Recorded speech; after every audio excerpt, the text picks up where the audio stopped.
पूर्व प्रसंग में बालकांड की कथा ऋषियों की परंपरा के अनुसार जहाँ पर समापन करना चाहिए वहाँ पर समापन किए। अब श्री अयोध्या कांड की कथा प्रारंभ कर रहे हैं।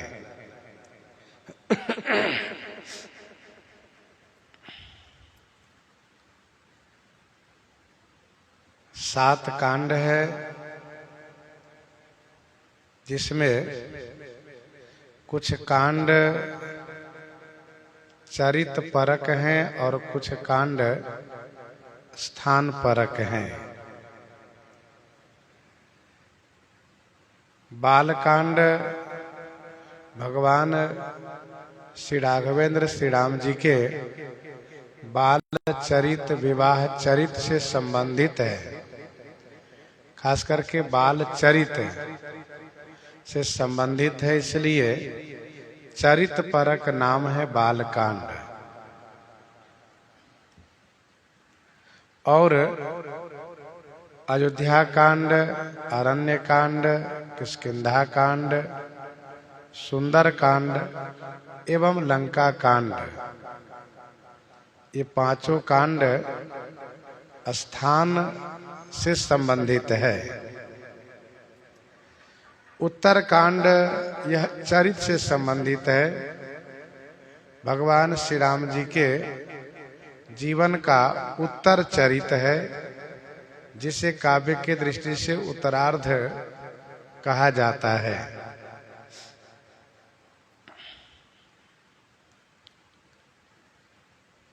अयोध्या कांड की जो कथा है यह अयोध्या से ही संबंधित कथा है।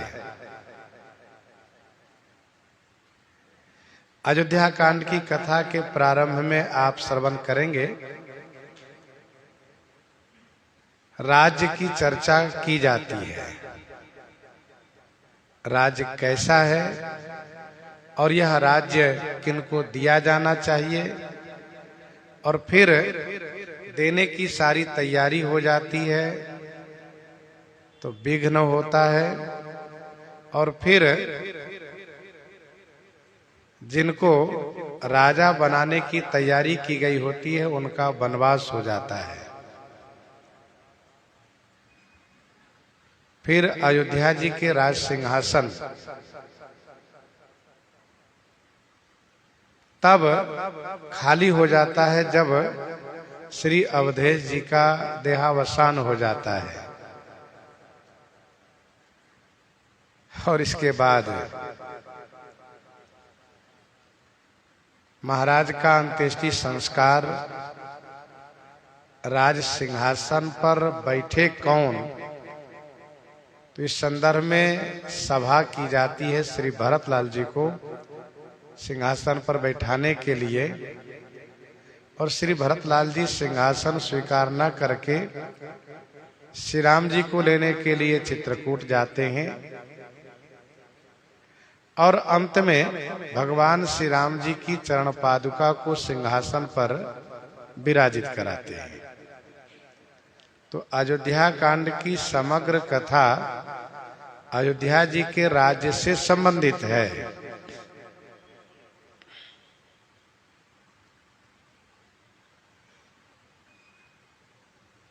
श्री रामचरित मानस इस ग्रंथ का नाम है। संपूर्ण काव्य का नाम है श्री रामचरित मानस। रामचरित मानस यही नामा, सुनत श्रवण पाइए विश्रामा।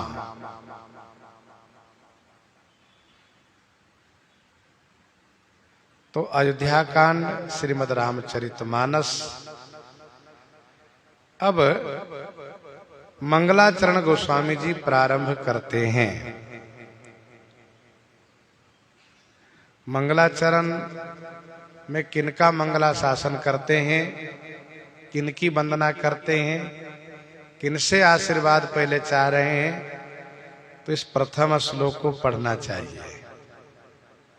यस्यांके च विभाति भूधर सुता देवापगा मस्तके भाले बाल विधुर गले चगरलम यस्यो रसि ब्यालराट सोयम भूति विभूषण सुरवरः सर्वाधिपः सर्वदा सर्वः सर्वगतः शिवः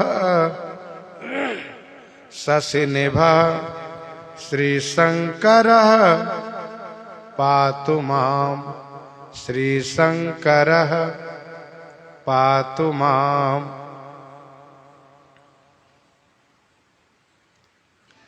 कुछ टीकाकार महापुरुष लोग यस्यांके के जगह पर वामांके पाठ की मान्यता दिए हैं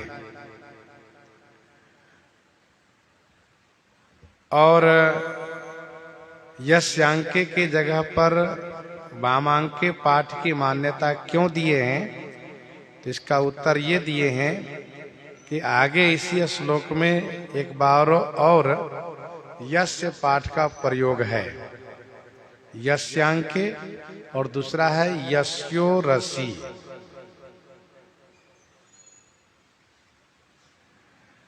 लेकिन संतों में यस्यांके पाठ का भी सम्मान है। यस्यांके का अर्थ होता है जिनके अंक में, जिनकी गोद में, और वामांके का अर्थ होता है जिनके वाम अंक में, वाम भाग में। वाम भाग आसन हर दिन्हा।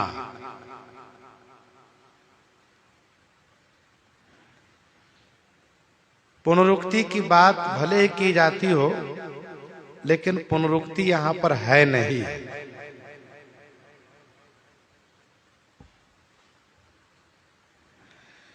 तो यस्यांके माने जिनके अंक में, और वामांके का अर्थ हो गया वाम अंक में। बस इतना ही अंतर है।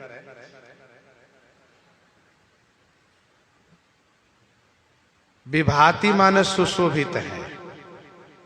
कौन? भूधर सुता। भूधर सुता माने पर्वत की कन्या श्री पार्वती जी।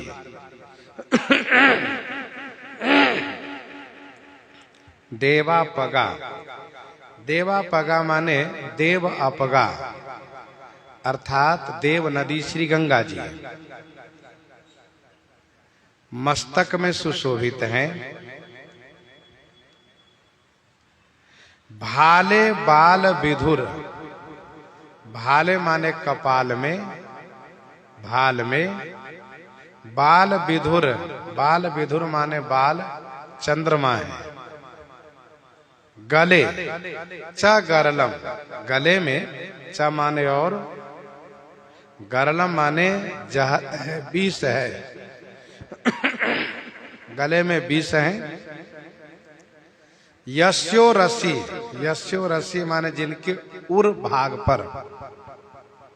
यस्यो रसी, यस्य उरसी, जिनके हृदय पर, जिनकी छाती पर। ब्याल राट। ब्याल राट माने सर्पों के राजा शेष सुशोभित हैं। सोयम। सोयम सह अयम। सोयम का अर्थ होगा सह अयम माने ऐसे वह, वही ये, अथवा ऐसे वह। कैसे वह? तो उपरोक्त श्लोक में, श्लोक के उपरोक्त पंक्ति में जो विशेषण दिए गए हैं, ऐसे वह भूति विभूषण, भूति विभूषण माने विभूति जिनका आभूषण है। सुरवरः, सुरवरः माने देवताओं में श्रेष्ठ हैं। सर्वाधिपः, सर्वाधिपः माने सभी के अधिपति हैं। सर्वाधिपः माने सभी के अधिपति हैं, सबके स्वामी हैं। सर्वदा, सर्वदा माने हमेशा। सर्वाधिपः सर्वदा, सबके अधिपति हैं। सर्वदा माने हमेशा, अथवा सर्वदा का दूसरा अर्थ होगा सर्वदा माने सब कुछ देने वाले। सर्वदा, सर्वः, सर्वः का एक अर्थ होगा संहार करता। सर्वः माने संहार करता, आश्रित जनों के, भक्तों के पाप को संहार करने वाले, अथवा प्रलय काल में सभी को संहार करने वाले। सर्वः, इसका दूसरा अर्थ ये भी है सर्वः। सर्वः माने चराचर, सारा जगत सब आपका ही स्वरूप है। सर्वः माने चराचर, मैं यह सारा जगत आपका ही रूप है। सर्वगतः, सर्वगतः माने सभी में व्याप्त हैं, सभी में प्राप्त हैं। शशि निभः, शशि निभः का अर्थ होगा शशि माने चंद्रमा के समान, निभः माने कांति वाले। चंद्रमा के समान आभा वाले, कांति वाले, तेज वाले। श्री शंकरः पातु माम, ऐसे श्री शंकर भगवान, श्री से संपन्न श्री शंकर भगवान। अच्छा, शंकर का अर्थ होता है सम कल्याणम करोतीति शंकरः, जो कल्याण करता है। ऐसे श्री शंकर भगवान माम पातु, माम माने मेरी, पातु माने रक्षा करें। ऐसे श्री शंकर जी मेरी रक्षा करें। गोस्वामी तुलसीदास जी महाराज इस प्रकार से आशीर्वादात्मक मंगलाचरण कर रहे हैं। मंगलाचरण तीन तरीके से किया जाता है। एक होता है नमस्कारात्मक, हम वंदन प्रणाम कर रहे हैं, ये नमस्कारात्मक होता है। दूसरा होता है वस्तु निर्देशात्मक, हम जो वंदना कर रहे हैं, स्तुति कर रहे हैं, उसमें हम उन वस्तुओं का निर्देशित कर रहे हैं जो वस्तु आगे हम वर्णन करने वाले हैं, कहने वाले हैं, तो वह वस्तु निर्देशात्मक मंगलाचरण होता है। और तीसरा है जो भी आप सुन रहे हैं आशीर्वादात्मक, हम जिस देवी देवता से स्तुति कर रहे हैं, जिनकी वंदना कर रहे हैं,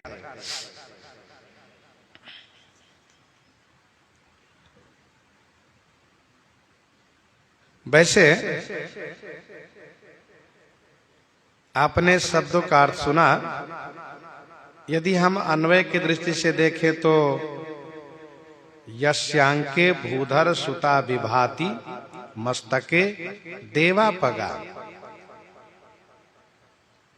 भाले बाल विधुर गले गरलम च यस्यो रसी ब्याल राट च स्वयं भूति विभूषण सुरवरः सर्वाधिपः सर्वः सर्वगतः शिवः शशि निभः श्री शंकरः सर्वदा पातु माम।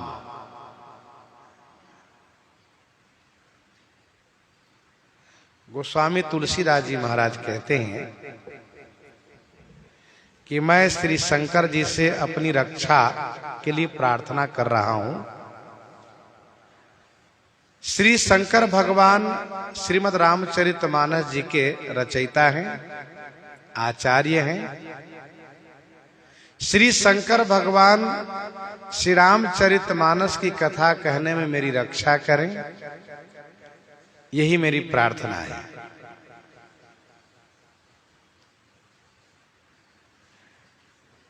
रक्षा करने के लिए भगवान शिव के इतने सारे विशेषण दे रहे हैं कि आप इन सभी विशेषणों से युक्त हैं।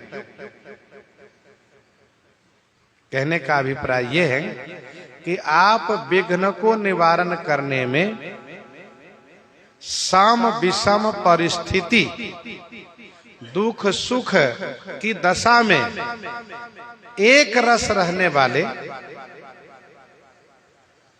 विघ्न को निवारण करने में समर्थ, सम विषम दुख सुख की दशा में परिस्थिति में एक रस रहने वाले मैं आपसे अपनी रक्षा की प्रार्थना करता हूं।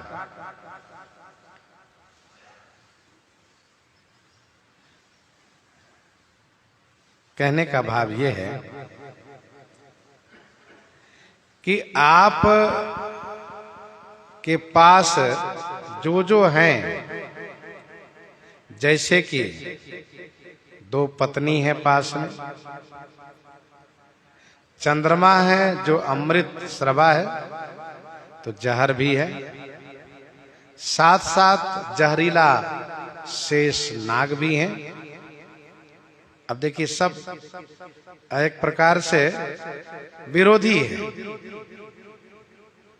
श्मशान की विभूति लगाते हैं, देवताओं में श्रेष्ठ हैं, सबके अधिपति हैं, सबके संहार कारक भी हैं, सभी में व्याप्त हैं, चंद्रमा जैसी आभा है, जिनके पास तमाम प्रकार के विपरीत परिस्थिति होने के बाद भी जो हमेशा प्रसन्न रहते हो, वे जब कृपा करते हैं तब विषम परिस्थिति में हम भी सामान्य रूप से निर्वाह कर ले जाते हैं।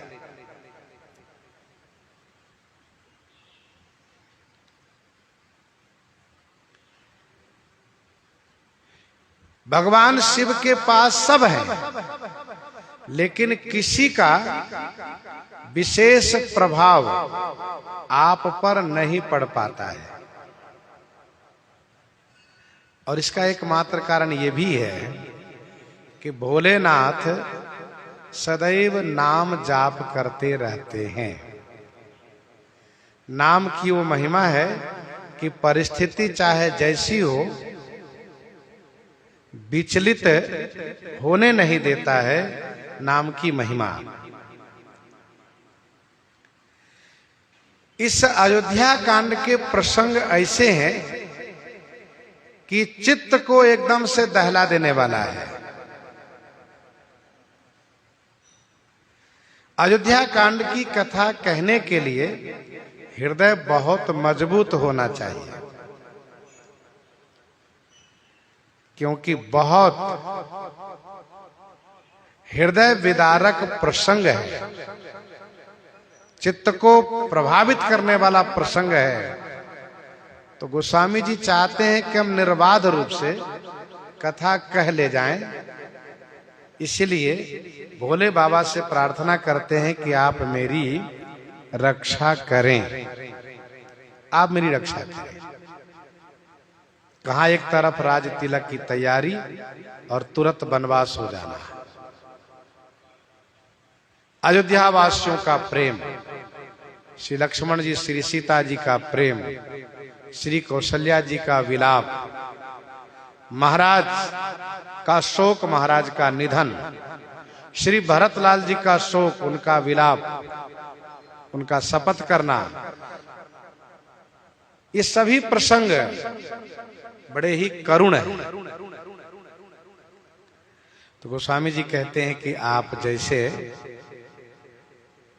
तमाम विषम परिस्थिति में भी अपने आप को सामान्य रूप से बनाए रखते हैं, वैसे मेरे चित्त में आप स्थिर कर दें, मेरे चित्त को स्थिर कर दें।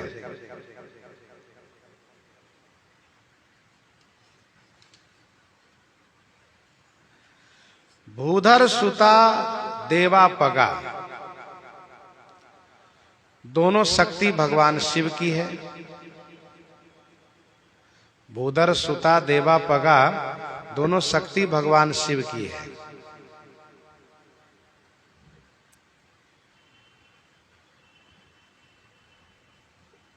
विनय पत्रिका पद संख्या 18 में आप पद संख्या 18 में पढ़ें। देहि रघुवीर पद प्रीति निर्भर, देहि रघुवीर पद प्रीति निर्भर, मातु दास तुलसी त्रास हरणी भव भामिनी। गंगा जी से कह रहे हैं।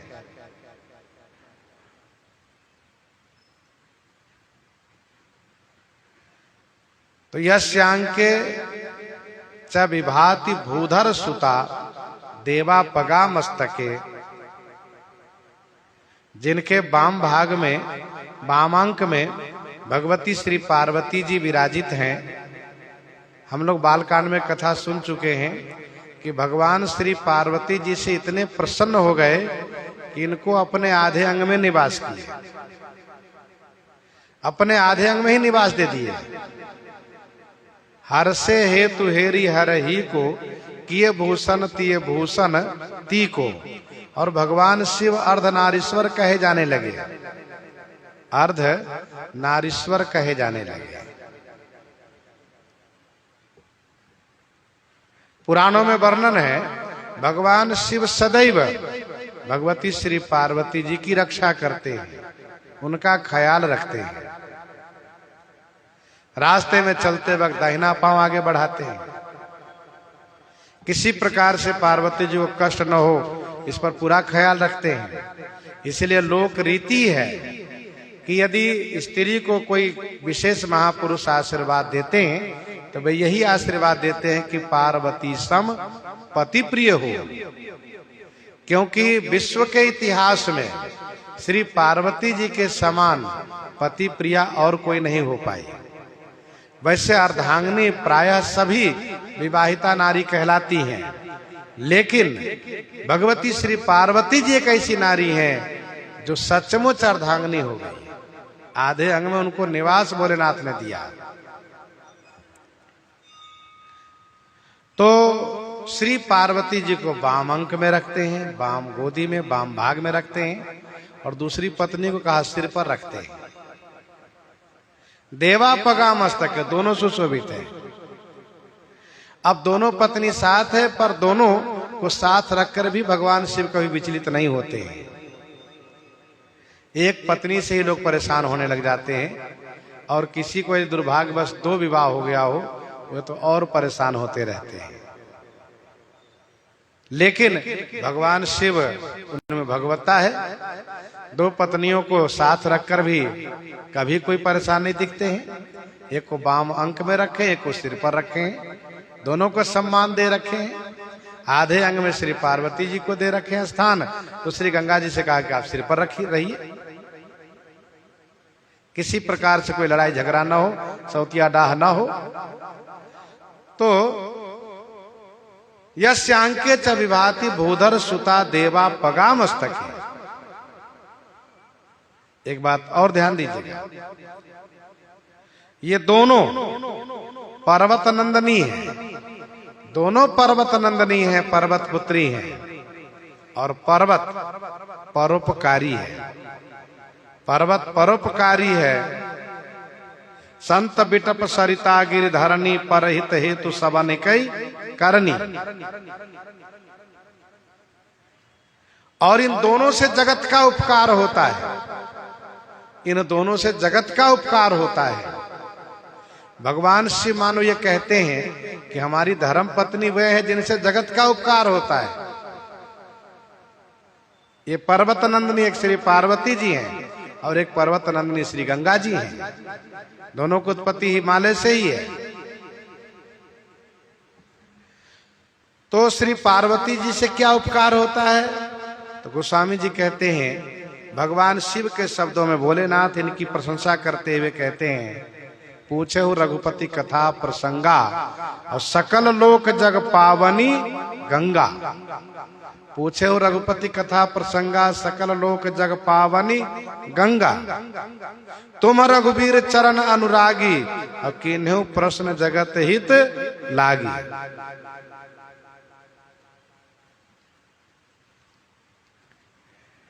और जो श्री गंगा जी हैं, कहा उनसे तो जगत का उपकार हो ही रहा है। उत्तराखंड से लेकर के गंगोत्री से गंगा सागर तक सभी जीव मात्र को कल्याण कर रही हैं। मस्तक पर गंगा जी कहने का भाव यह है कि कविता रूपी गंगा को भी धारण करेंगे भोलेनाथ।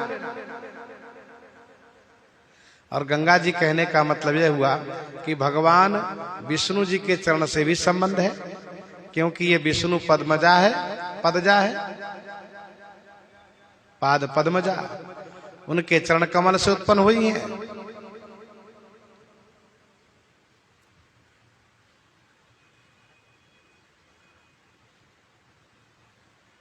तो यस्यांके च विभाति भूधर सुता देवा पगा मस्तके, सुशोभित है दोनों।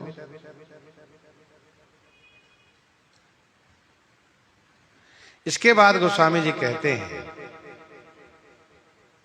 भाले बाल विधुर गले च गरलम। भाले बाल विधुर, भाल पर बाल चंद्रमा है, अर्थात द्वितीया के चंद्रमा है। द्वितीया तिथि के शुक्ल पक्ष में द्वितीया तिथि के चंद्रमा के दर्शन से भगवान शिव के दर्शन का पुण्य प्राप्त होता है। चंद्रमा, इनके ससुर दक्ष ने श्राप दिया, तुम श्रीहीन हो जाओ, तेजहीन हो जाओ। तेजहीन होने लगे, देवताओं के कहने पर इन्होंने तपस्या की, भगवान शिव को प्रसन्न किया, तो भगवान शिव ने इन्हें अपने मस्तक पर धारण कर लिया और फिर इनको बढ़ाना शुरू किया। दूसरी कथा यह भी है, दूसरी कथा यह भी है कि जब अमृत बांट रहे थे भगवान मोहिनी रूप धारण करके, और राहु ने छल से अमृत पान कर लिया, तो चंद्रमा और सूर्य ने इस बात को बता दिया, यह भेद खोल दिया कि ये देवता नहीं असुर है। तो भगवान विष्णु जी तुरंत चक्र से उसके सिर को छेदन कर दिए, धड़ से अलग कर दिए, लेकिन वह अमृत पी चुका था इसलिए मर नहीं सकता। मर नहीं सकता, तो राहु तुरंत चंद्रमा की ओर लपका। जैसे ही सिर धड़ से अलग हुआ, वैसे ही राहु तुरंत चंद्रमा की ओर लपका खाने के लिए। अब चंद्रमा भागना शुरू किया, भागते हुए भगवान शिव से कहा, भोलेनाथ रक्षा कीजिए, रक्षा कीजिए। और तुरंत भोलेनाथ ने कहा आओ, और अपने सिर पर उनको निवास दे दिए, निवास दे दिए। यह स्कंद पुराण की कथा है। भाले बाल विधुर गले, भाल में बाल विधुर है, बाल चंद्रमा है, अद्भुत शोभा होती है। गले च गरलम, गले में क्या है, कहा गरलम। अब आप जरा सोचिए, अमृत भी इनके पास है, जहर भी इनके पास है, जहरीला भी इनके पास है, विषधर भी इनके पास है। गले में गरलम है, गले में जहर है। जरत सकल सुर वृंद विषम गरल जहि पान किए, जरत सकल सुर वृंद विषम गरल जहि पान किए, तेहि न भजसी मन मंद को कृपाल शंकर सरिस। नाम प्रभाव जान शिवनी को, नाम प्रभाव जान शिवनी को, कालकूट फल दे नयमी को, कालकूट फल दे अमी को।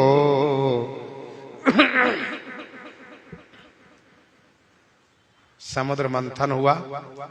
देव असुर दोनों मिलकर के मंथन किए। उद्देश्य है अमृत प्राप्ति करना, लेकिन जिनको अमृत प्राप्ति के लिए उद्देश्य होता है और वह श्रम करता है तो पहले जहर से भी सामना करना पड़ता है। जगत का नियम है, आपको अच्छी चीज चाहिए तो बुरी चीज से भी सामना आपको करने के लिए तैयार रहना चाहिए। अमृत आपको चाहिए तो मिलेगा, लेकिन पहले जहर की भी सामना करने के लिए तैयार रहिए। बहुत अनुकूल सब हो जाए, सब अनुकूल रहे तो प्रतिकूलता से भी सामना करने के लिए तैयार रहना चाहिए।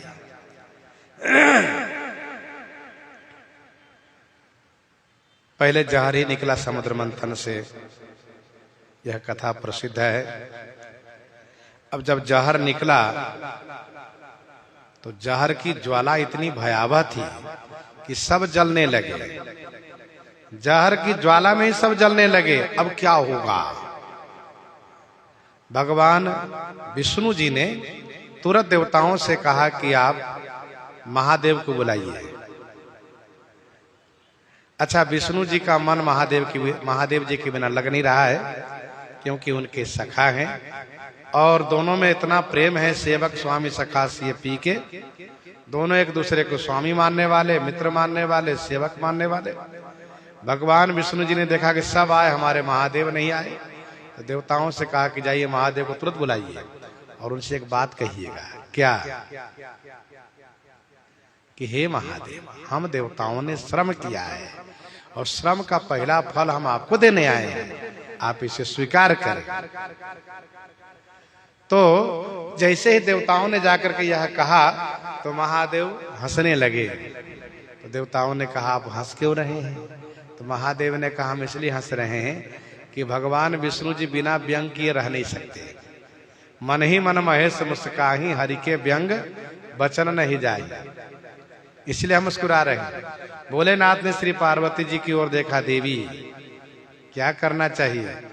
श्री पार्वती जी ने कहा, स्वामी आप अवश्य जहर का पान करें। अब जरा सोचिए, पहली बात तो ये कि यदि पार्वती जी के जगह कोई और हो तो जहर पान के लिए कहेगी ही नहीं। और दूसरी बात ये कि भगवान शिव के जगह कोई और हो और उनकी पत्नी कह दे जहर पान कर लीजिए, तो कितना बुरा मान जाएगा वो। लेकिन यहाँ महादेव और श्री पार्वती जी हैं। श्री पार्वती जी ने कहा कि आपके जहर पीने से जगत का कल्याण होगा, जगत का उपकार होगा, इसलिए आप पान करें। महादेव आए और महादेव ने देखा कि जहर तो सबको जला रहा है, तो उनको अपने कंठ में धारण कर लिया। क्या सोच करके? यही सोच करके कि यदि कंठ के नीचे दिए उतरता है जहर तो मेरे प्राणनाथ श्री रघुनाथ जी को ताप पहुंचाएगा। क्योंकि शंकर मानस राज मराला भगवान श्री राघवेंद्र सरकार विराजित हैं, उनको ताप पहुंचाएगा। और यदि ये बाहर रहता है तो जगत को जलाएगा, इसलिए इसको न बाहर रहने देना है न भीतर, फिर बीच में रखूंगा। तो रा कह करके, रा कहने से मुंह खुलता है।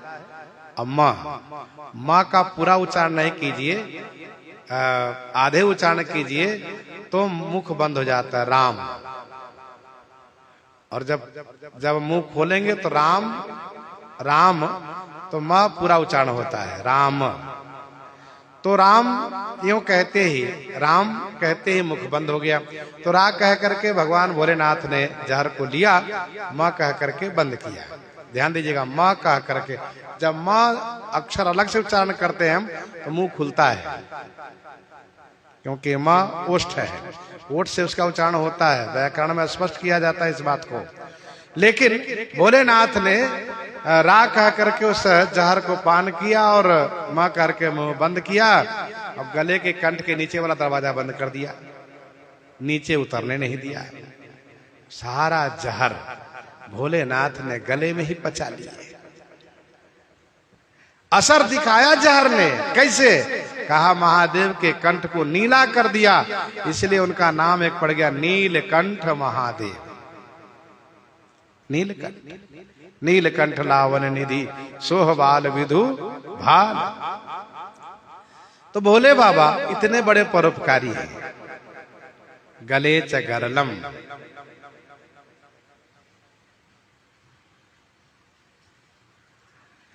यस्यो रसी व्याल राग, जिनके वक्षस्थल पर, जिनकी छाती पर शेष जी स्वयं विराजित रहते हैं।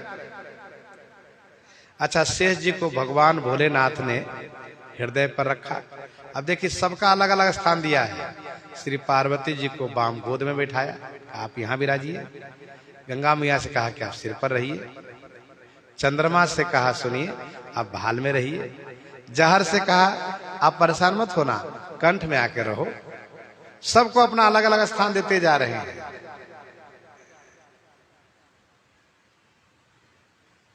अब गोस्वामी जी कहते हैं कि शेष जी आए। शेष जी ने कहा भोले बाबा मुझे कहाँ रखिएगा? तो भोले बाबा ने कहा भैया आपको हृदय पर रखेंगे। कहा क्यों? कहा इसलिए क्योंकि आप वक्ता हो, आप भगवान की कथा गाते हो। सारद शेष महेश विधि आगम निगम पुराण, नेति नेति कही जा सुगुना करहि निरंतर गान। तो शेष जी वक्ता हैं, भगवान का गुणगान करते हैं। भगवान भोलेनाथ कहते हैं कि वक्ता को हम हृदय पर रखते हैं, आइए मेरे हृदय पर विराजित होइए। शेष जी वहां विराजित हो गए। यस्यो रसी व्याल राट, अद्भुत शोभा शेष जी की हो रही है।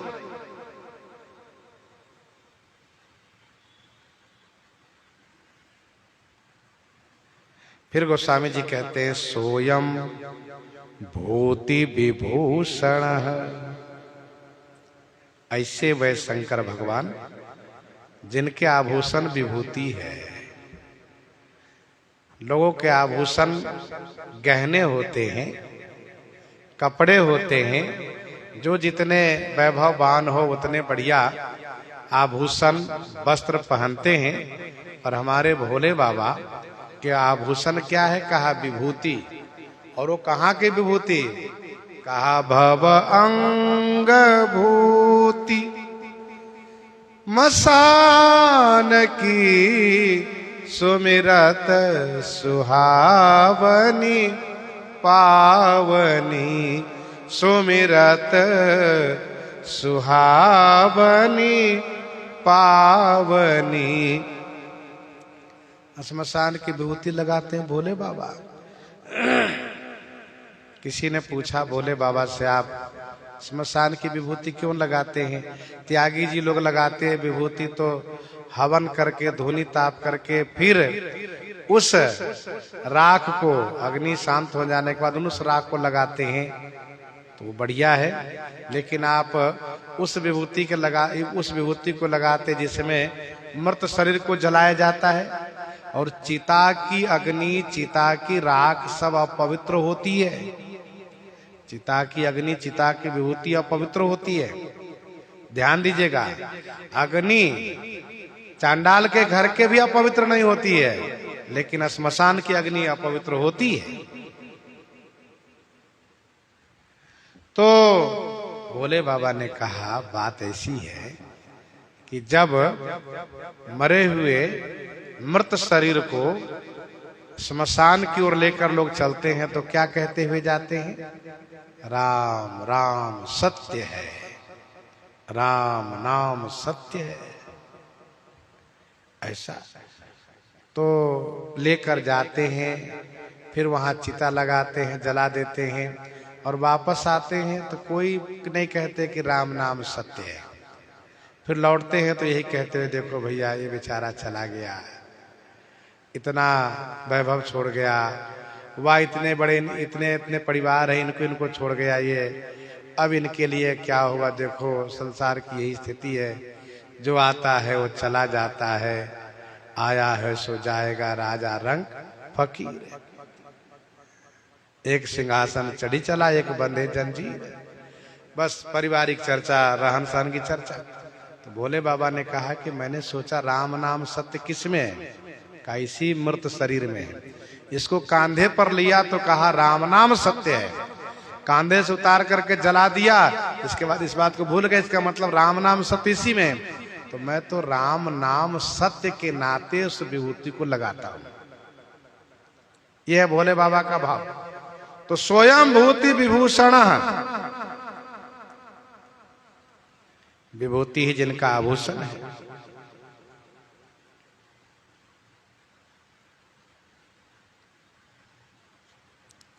सुरवरः देवताओं में श्रेष्ठ हैं और देव हैं, शिवजी महादेव हैं। सर्वाधिपः, सर्वाधिपः माने सबके अधिपति हैं आप। सर्वः सर्वगतः, सर्वः माने सभी के संहारक हैं आप, सभी के संहारक है, भक्तों के पाप संहारक हैं और प्रलय काल में सभी जीव मात्र के संहारक हैं। अथवा दूसरा अर्थ आपने सुना है, सर्वः माने सब आपका ही रूप है, सब आपका रूप है। सर्वगतः माने सभी में प्राप्त हैं, व्याप्त हैं। शिवः माने कल्याण स्वरूप है, शिवः माने कल्याण स्वरूप है। शिव का अर्थ कल्याण होता है। शशि निभः, शशि निभः माने चंद्रमा की आभा, चंद्रमा की कांति के समान आपका तेज है, आपका रंग है। हे श्री शंकर जी, आप माम पातु, माम माने मेरी, पातु माने रक्षा करें। भाल में द्वितीया के चंद्रमा है, सिर पर गंगा जी हैं। क्या संकेत है इसका? संकेत यह है कि चाहे कोई छोटे हो या बड़े हो,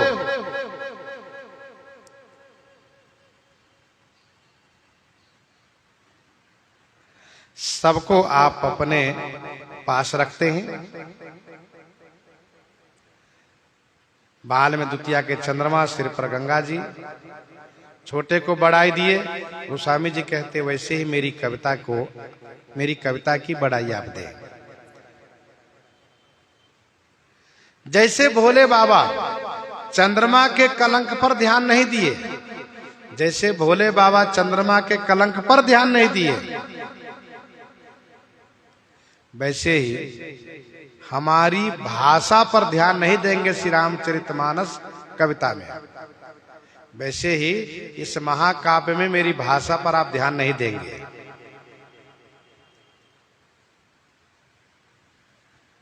इस पूरे श्लोक के आधे श्लोक में आश्रित जनों का वर्णन किया गोस्वामी जी ने।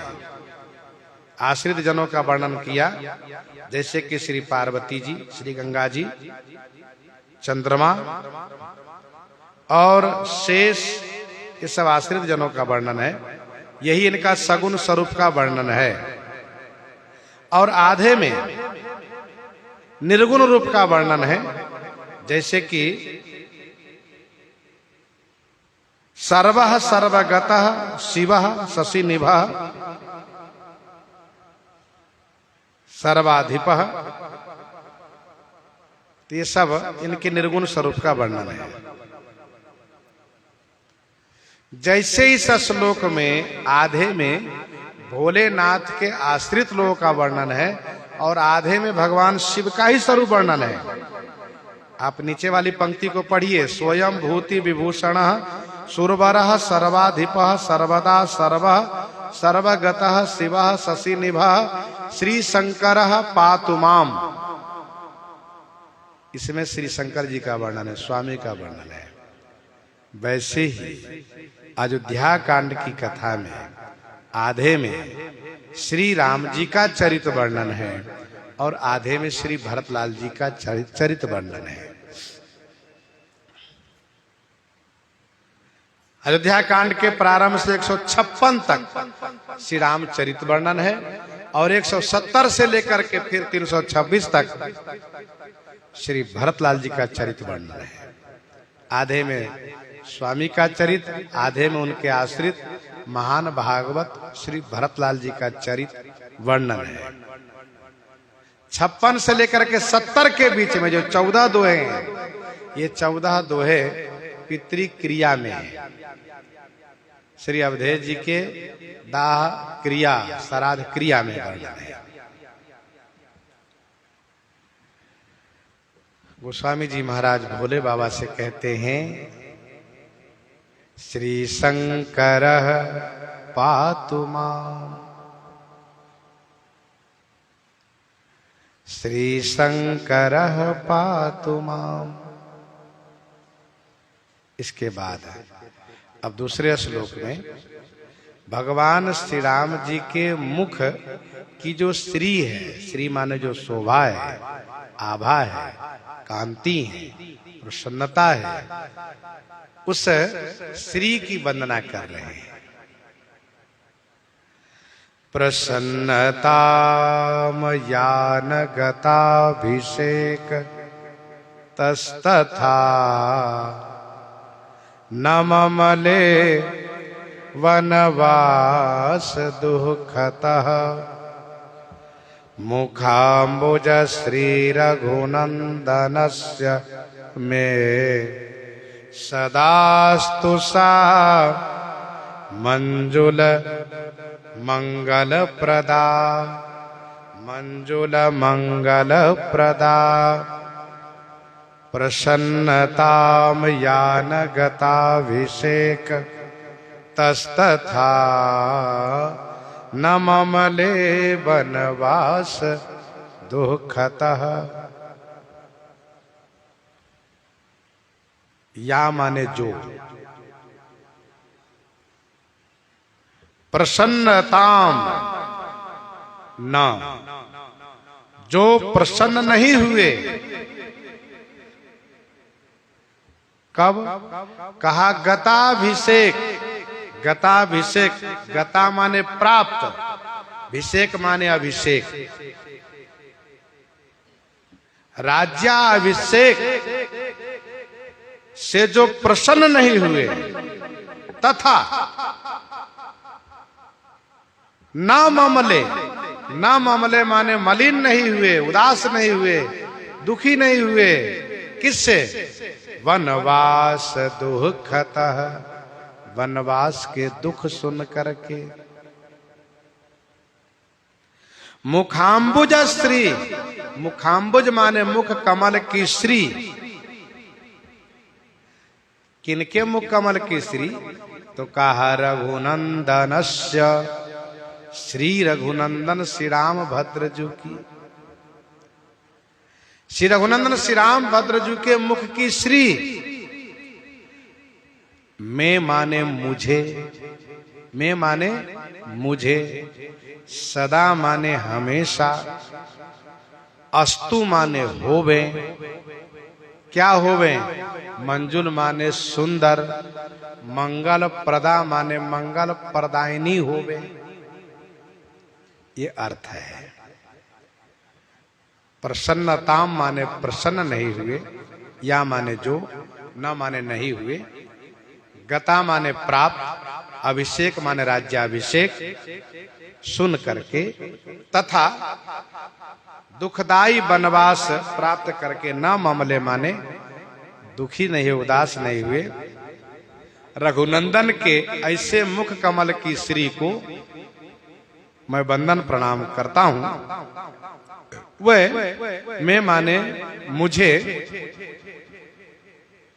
हमेशा सुंदर मंगल प्रदान करने वाला हो।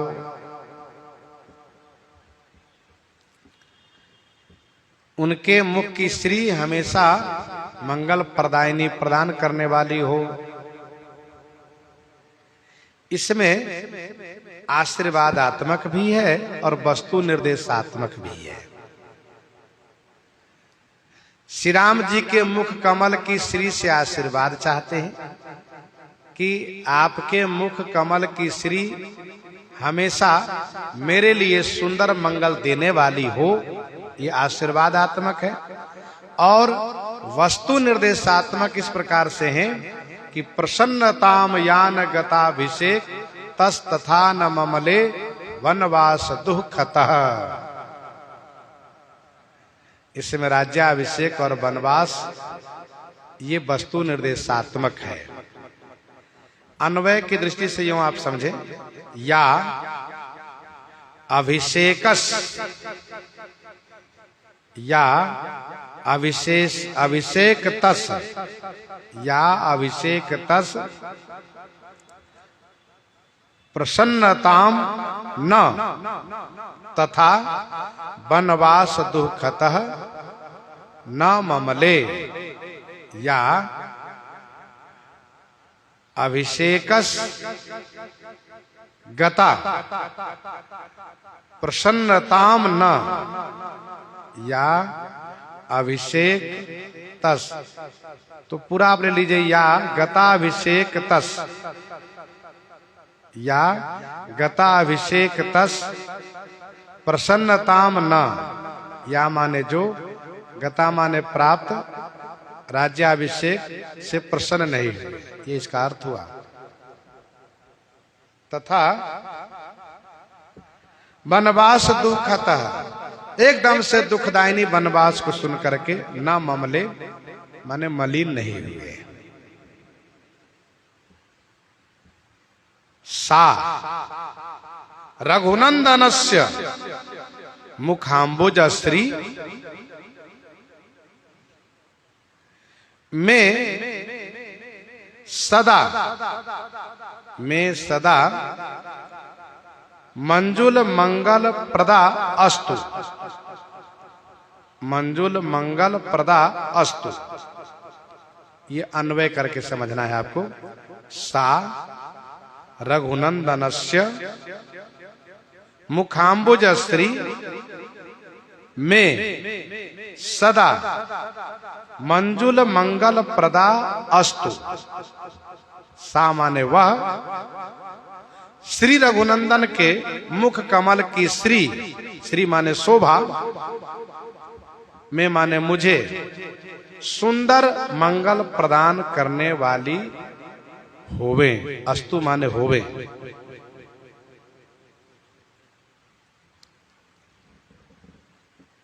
यह मंगलाचरण बड़ा महत्व का है। गोस्वामी जी ने भगवान भोलेनाथ से कहा, प्रभु आप इन सब को धारण करके भी किसी के प्रभाव से प्रभावित न हो करके स्थिर बने रहते हैं, वैसे ही अयोध्या कांड की चित दहलाने वाली कथा को मैं कह सकूं, इसलिए मेरी रक्षा आप करते रहें। इसके बाद गोस्वामी तुलसीदास जी ने भगवान श्री राघवेंद्र सरकार की ओर देखा, कहा, प्रभु हे रघुकुल भूषण श्री राम भद्रजू, आपसे मेरी प्रार्थना है। कैसी प्रार्थना? कहा, आपके मुख कमल की श्री से प्रार्थना है, आपके मुख कमल की शोभा से प्रार्थना है। क्या बात है तुलसीदास जी। तो गोस्वामी जी ने कहा, प्रभु आपके मुख कमल की जो शोभा है ना, गजब की शोभा है। क्यों? कहा, चाहे जैसी विषम परिस्थिति आ जाए उसमें मलिनता आती ही नहीं, और बड़े से बड़े राज्य पद मिले उस पर प्रसन्नता आती नहीं है। सदा एक रस प्रसन्न मुद्रा में रहने वाली आपके मुख की शोभा है, हमेशा एक रस प्रसन्न रहने वाली। ध्यान दीजिएगा, ये बड़ी बात है। भगवान श्री रामचंद्र जी अवतार लेकर के मनुष्यों को ये बड़ी शिक्षा दी है कि तुम इस बात को याद रखो कि संसार नश्वर है। बहुत बड़े लाभ पर प्रसन्नता प्रकट मत करो, प्रसन्न हो। बहुत बड़े दुख पर विषाद भी मत करो, दुखी मत हो। जीवन के ये दोनों पहलू है, एक तरफ खुशी, दूसरे तरफ गम है, दुख भी साथ में। संसार का स्वरूप ही द्वंदात्मक है, सुख के साथ दुख भी रहेगा, दुख सुख पाप पुण्य दिन रात ये साथ चलते हैं। भगवान श्री राम जी के मुख कमल की श्री हमेशा प्रसन्न रही है। इस कथा को कहने सुनने वाले विचलित होने लगते हैं, सोचने लगते हैं कि बताओ, किसी को यदि बताया जाएगा कि कल तुमको अमुक मंत्री पद प्रदान किया जा रहा है और जब मंत्री पद प्रदान करने का समय आवे तो फिर यह कहा करके कि तुम मंत्री पद के योग्य नहीं हो, साथ साथ यहां रहने के योग्य भी नहीं हो, और देश निकाला कर दे, घर निकाला कर दे, उसकी क्या दशा होगी। साधु महात्मा में किसी से कहा जाए कल तुमको महंती दी जाएगी, और ठीक महंती देने का समय जो घोषित किया गया हो उस समय उसे कहा जाए कि सुनो आसन उठाओ, जाओ यहां से, कभी दिखाई मत देना। क्या होगा, क्या बीतेगी उस पर, ये भी सोचिए। लेकिन धन्य है श्री राम जी, कहते हैं श्री राघव कि संसार में एक मुसाफिर की तरह रहो, यात्री की तरह रहो। ये संसार का निवास धर्मशाला जैसा है। जैसे यात्रा काल में हम किसी धर्मशाला में ठहरते हैं, दूसरे दिन चल देते हैं, कोई मतलब नहीं धर्मशाला बने रहे चाहे बिगड़े। संसार में अनासक्त भाव से रहो। तो गोस्वामी जी कहते हैं प्रभु आपके जो मुख कमल की श्री है ना, जय हो, ये सचमुच आपका मुख कमल ही है। जैसे कमल खिले रहता है वैसे आपका मुख कमल खिला रहता हमेशा।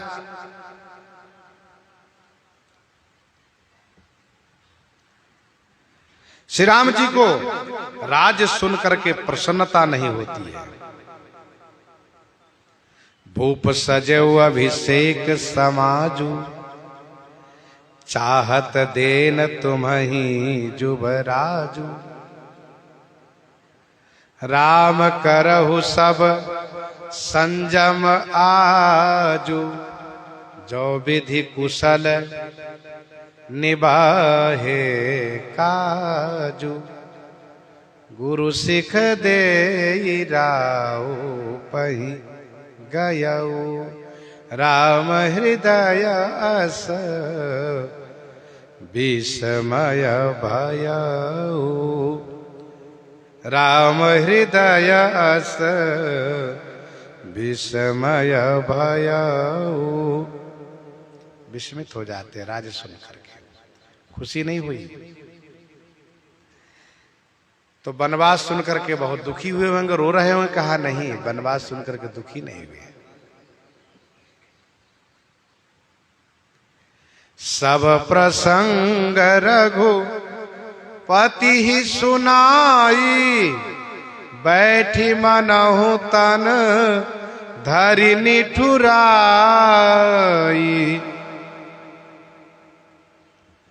श्री कैकेयी माता ने सारे प्रसंग सुना दिए।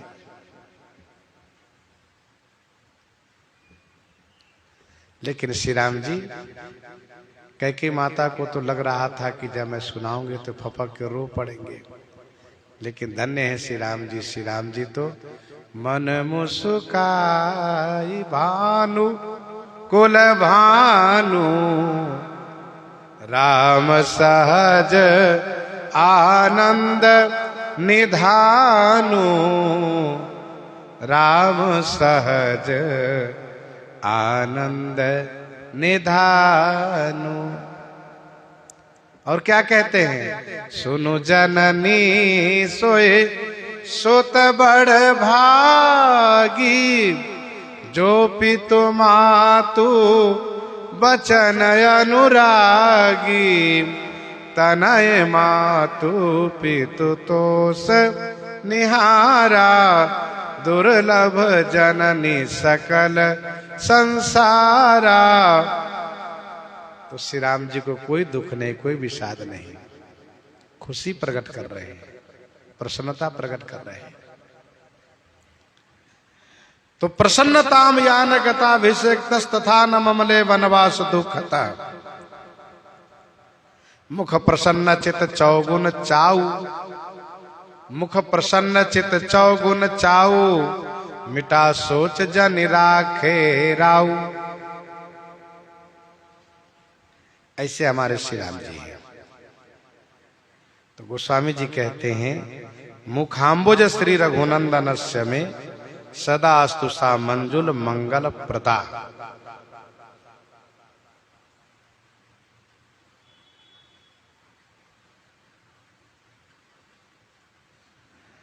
मानो श्री राम जी कहते हैं तुलसीदास जी आप मेरे मुख की ओर देखते रहिए, कथा गाते रहिए, कथा गा लीजिएगा, विचलित नहीं होइएगा।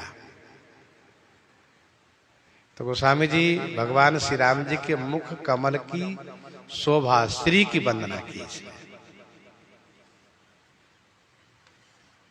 इसके बाद नीलांबुज श्यामल कोमलांगम सीता समारो पित बाम भागम पाणो महासायक चारु चापम नमामि रामम रघुवंशनाथम नमामि रामम रघुवंशनाथम।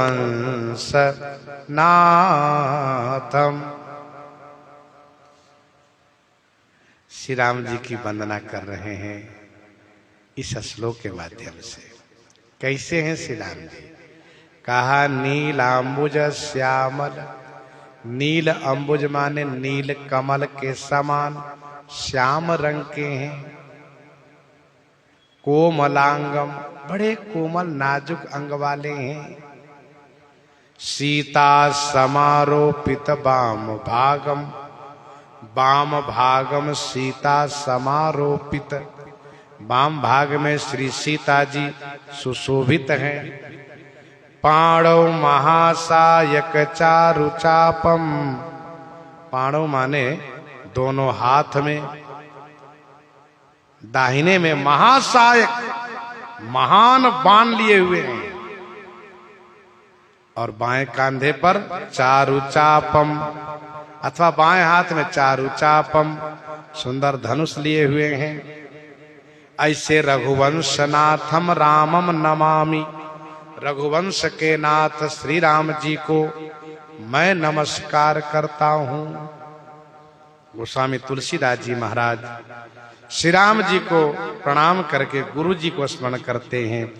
श्री गुरु चरण सरोज रज निज मन मुकुर सुधारी, बरनौ रघुबर बिमल जस जो दायक फलचारी, जो दायक फलचारी। गुरु जी की वंदना करके फिर कथा प्रारंभ करते हैं। जो श्रवण आगे करेंगे प्रसंग को यहीं पर हृदयंगम करते हुए श्रवण करते हैं श्री भक्तमाल जी से।